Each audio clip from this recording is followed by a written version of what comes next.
Everyone, knowledge group पे मैं प्रियंका आपका स्वागत करती हूँ और यूपी टीजीटी में हमारा ग्रामर चल रहा है। ठीक है, तो आज हम बात करेंगे नरेशन पे। ठीक है, तो नरेशन में हमारा डायरेक्ट और इनडायरेक्ट बनता है। ठीक है, सबसे पहले हम बात करेंगे कि नरेशन, तो नरेशन का क्या परिभाषा होता है। ठीक है, तो आइए जानते हैं कि नरेशन का परिभाषा होता है आपका।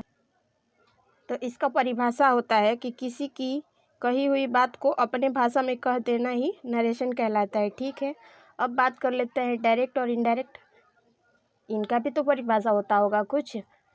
ठीक है, तो आइए जानते हैं कि डायरेक्ट का परिभाषा क्या होता है और इनडायरेक्ट का परिभाषा क्या होता है। ठीक है, तो डायरेक्ट का परिभाषा होता है कि किसी की कही हुई बात को ज्यों का त्यों कहना डायरेक्ट स्पीच कहलाता है। ठीक है, ऐसे ही इनडायरेक्ट का क्या परिभाषा होता है माय डियर फ्रेंड्स।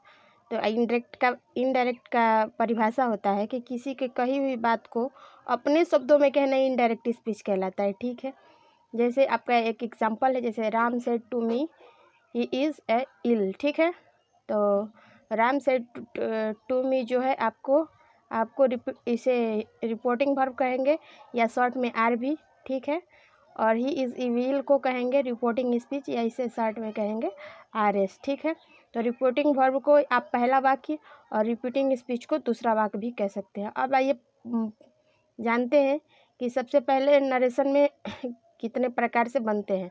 तो ये 5 प्रकार से बनते हैं। पहला होता है असर्टिव सेंटेंस, दूसरा होता है इंट्रोगेटिव सेंटेंस, और तीसरा आपका बनता है इम्परेटिव सेंटेंस, और चौथा आपका जो बनता है एक्सक्लेमेटरी सेंटेंस बनता है, और पांचवा जो बनता है ऑप्टेटिव सेंटेंस बनता है। ठीक है, तो सबसे पहले हम असर्टिव सेंटेंस पे बात करेंगे। ठीक है, तो आइए जानते हैं माय डियर फ्रेंड्स कि असर्टिव सेंटेंस क्या होता है और इसमें डायरेक्ट से इनडायरेक्ट कैसे बनता है। ठीक है, तो इसके कुछ रूल जानते हैं। ठीक है, अब इसमें रूल है तो रूल पे बात कर लेते हैं। तो सबसे पहले हम इसकी पहचान करेंगे। ठीक है, तो इन वाक्यों में why, what, who, where, how आदि शब्द आदेश में नहीं आता, यानी रिपोर्टिंग स्पीच में नहीं आता। और शुरू में क्या होता है, इसका सब्जेक्ट होता है, और अंत में क्या होता है, इन्वर्टेड कॉमा लगा होता है। ठीक है, तो रूल नंबर फर्स्ट है कि कॉमा हटाकर क्या करते हैं, दैट लगाते हैं, और अगर से टू आया हो तो उसके जगह पे क्या यूज़ करेंगे, टेल में बदलते हैं।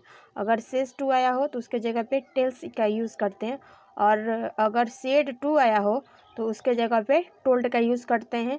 और इम्पोर्टेंट नोट ये है कि अगर टू नहीं दिया हो तो सेंटेंस को में नहीं बदलते हैं। तो जानते हैं क्या क्या आता है, जैसे अगर सेड केवल आ जाए या से आ जाए तो उसको हम नहीं बदलते हैं। ठीक है, तो आपने हम नियम जाना। ठीक है, आइए इसमें कुछ और नियम है जिसके विषय में हम डिस्कशन करेंगे आपके साथ। तो इसमें रूल है, रूल नंबर 2 कि प्रेजेंट की पहचान आप कैसे करेंगे।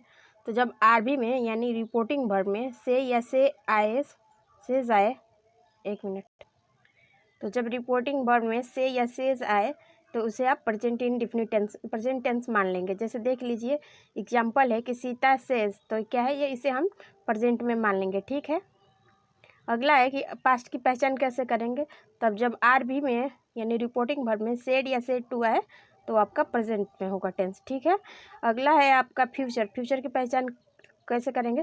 जब आर भी में विल से या सेल से आए तो ये हमारा फ्यूचर टेंस होगा। ठीक है, तो नोट है कि आर भी से टू को क्या करते हैं, हटा देते हैं। ठीक है, रूल नंबर 3 है कि जब आर भी आपका प्रेजेंट टेंस या फ्यूचर टेंस में हो तो आर एस का टेंस नहीं बदलता, नहीं यानी रिपोर्टिंग स्पीच का जो टेंस रहता है आपका नहीं बदलता। जैसे देख लीजिए Sita says Meera is ill. ठीक है, तो रिपोर्टिंग स्पीच में है ना, और जैसा कि हम एग्जांपल में बताएं प्रेजेंट टेंस में, जैसे यस एज आए तो प्रेजेंट टेंस में है, तो ये हमारा टेंस जो है रिपोर्टिंग वर्ब जो है प्रेजेंट टेंस में है, तो हमारा टेंस जो है चेंज नहीं होगा जब इनडायरेक्ट बनेगा तो। ठीक है, तो आइए इसका इनडायरेक्ट बना के हम आपको एग्जाम्पल के सहित समझाते हैं। ठीक है, तो आइए माय डियर फ्रेंड देखते हैं।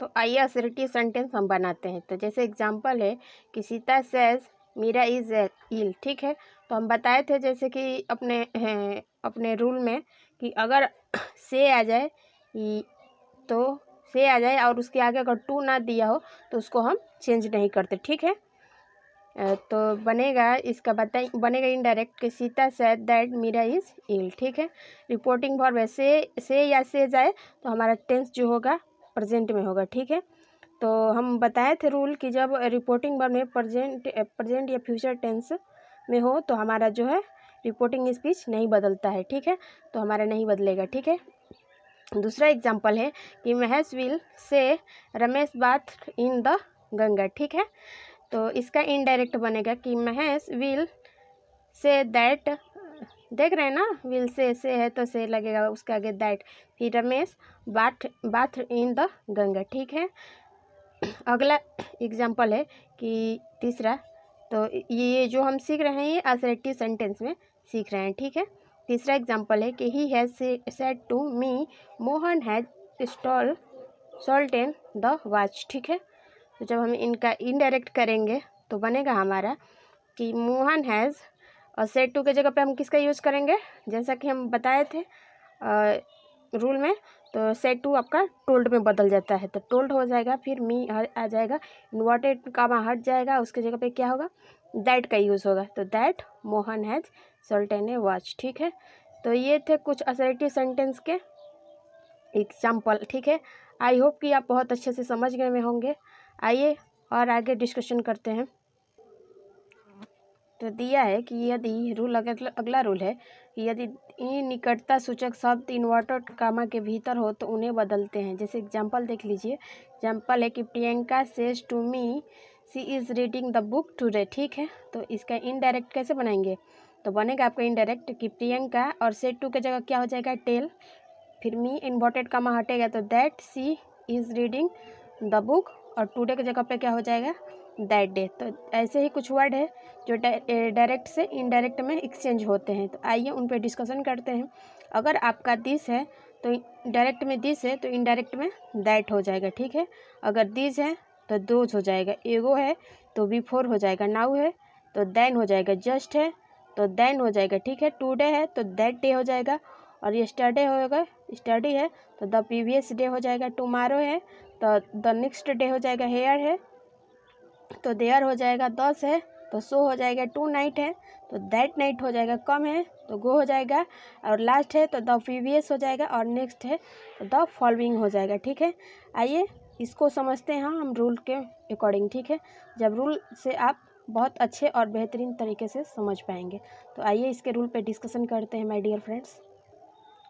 आपका एग्जाम्पल है कि Raju said to me you were dancing yesterday. ठीक है, तो जब हम इसका इनडायरेक्ट बनाएंगे असर्टिव सेंटेंस में तो होगा कि राजू सेड टू के जगह टोल्ड मी हो जाएगा, इन्वर्टेड कमा हटेगा आपका तो दैट लग जाएगा, और यू है तो आपके मी के अकॉर्डिंग लगेगा तो आई हो जाएगा, तो I had been the previous day. ठीक है, दूसरा एग्जाम्पल देखिए, Mohan said to me I will not do your work. ठीक है, तो जब हम इसका इनडायरेक्ट बनाएंगे तो बनेगा कि मैं मोहन, और सेड टू के जगह पे आपका लग जाएगा टोल्ड मी दैट, इन्वर्टेड कमा हटेगा दैट लगेगा, और जैसा कि मी है तो मी हमारा हो जाता है से इसमें कुछ और भी रूल है जिसको हम आगे चल के डिस्कशन करेंगे, तो मी से वी हो जाएगा, आई के अकॉर्डिंग मी वी हो जाएगा। ठीक है, तो विल का वुड होता है।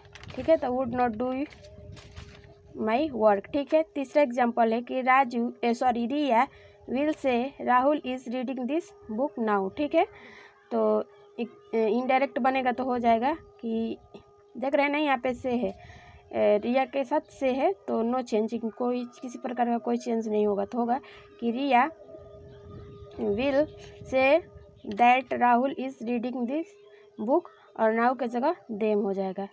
तो आई होप कि आप एग्जाम्पल समझ गए होंगे रूल के अकॉर्डिंग। आगे आइए, इसमें और कुछ रूल है जिस पे डिस्कशंस करते हैं। अब आइए इसमें कुछ चेंज ऑफ द प्रोनाउन है जिसको समझते हैं कि अगर आपका पर्सन हो तो सब्जेक्टिव केस, ऑब्जेक्टिव केस और पॉजिटिव केस में कैसे चेंज होता है। अगर आपका फर्स्ट पर्सन आई और यू है तो ऑब्जेक्टिव केस में मी और अस हो जाता है, और पॉजिटिव केस में माइन और अवर हो जाता है। सेकेंड में यू तो यू ही रहता है ऑब्जेक्टिव केस में, और पॉजिटिव केस में आपका योर हो जाता है। Third person he see it they Ram रहेगा, तो ऑब्जेक्टिव केस में him, her, it, them, Ram हो जाएगा, और अब पॉजेसिव केस में आपका हीज, हर, इट्स, देयर और राम रहेगा। ठीक है, जैसे आइए एग्जाम्पल से समझते हैं कि अगर एक एग्जाम्पल दिया है कि Ramesh said to me I was the reading book. ठीक है, तो रमेश सेड टू मी, तो आप जानते ही हैं कि रिपोर्टिंग वर्ब होता है, और आई वाज द रीडिंग बुक आपका रिपोर्टिंग स्पीच होता है। ठीक है, तो हमको दूसरे वाले से मतलब नहीं है, पहले वाले से हम समझते हैं। ठीक है, कि अगर रमेश सेड टू मी है तो रमेश आपका सब्जेक्ट हो जाएगा और मी आपका ऑब्जेक्ट हो जाएगा। ठीक है, तो इसमें रूल है, रूल फर्स्ट है कि फर्स्ट पर्सन के प्रोनाउन आरबी के सब्जेक्ट के अनुसार बदलता है। ठीक है, आरबी के सब्जेक्ट के अनुसार कैसे बदलता है। ठीक है, तो ये आइए हम पहले रूल जान लेते हैं, उसके बाद हम एक एग्जाम्पल के अकॉर्डिंग समझेंगे। ठीक है, रूल नंबर 2 है कि अगर सेकेंड पर्सन के प्रोनाउन आरबी के ऑब्जेक्ट के अनुसार बदलते हैं। ठीक है, तीसरा है कि अगर थर्ड पर्सन के प्रोनाउन जो होता है वो उसमें कोई चेंजिंग नहीं होता, और चौथा जो है सभी नेम यानी नाम जो है थर्ड पर्सन में होते हैं। अब आइए इनके एग्जाम्पल से बेहतरीन तरीके से आप समझ जाएंगे। ठीक है, तो उस पर एग्जाम्पल पे बात करते हैं। तो इसको एक और भी तरीके से शार्ट है जो समझते हैं, जैसे सन, तो सन जो है आपका पहला, और ओ पहला, ओ को दूसरा मान लीजिए, इनको तीसरा मान लीजिए। तो पहला जो है सब्जेक्ट के अनुसार चेंज होगा, दूसरा ऑब्जेक्ट के अनुसार चेंज होगा, और तीसरा जो होगा नो चेंज होगा। ठीक है, जैसे एग्जाम्पल है कि Maya says I was reading the book. ठीक है, तो बनाइए इसका इनडायरेक्ट, तो जब बनेगा तो माया और सेज के साथ टू नहीं लगा है तो कोई चेंजिंग नहीं होगा, से का से ही रहेगा, इन्वर्टेड कामा हटेगा आपका दैट, और आई जो है आपके सब्जेक्ट के अनुसार, आई फर्स्ट पर्सन है ना, तो सब्जेक्ट के अनुसार आपका चेंज होगा। तो माया है, तो माया क्या है, तो गर्ल्स है, माया एक लड़की है। ठीक है, तो जब थर्ड पर्सन होगा तो सी हो जाएगा, तो इसी के साथ क्या लगेगा, was, she was reading the book. ठीक है, अगला है दूसरा एग्जाम्पल कि Riya says to me you are going to house. ठीक है, तो चेंज करिए इसको इनडायरेक्ट में, तो बनेगा कि रिया, देख लीजिए या सेज टू के लगा है तो यहाँ पे टेल्स हो जाएगा, तो रिया टेल्स मी दैट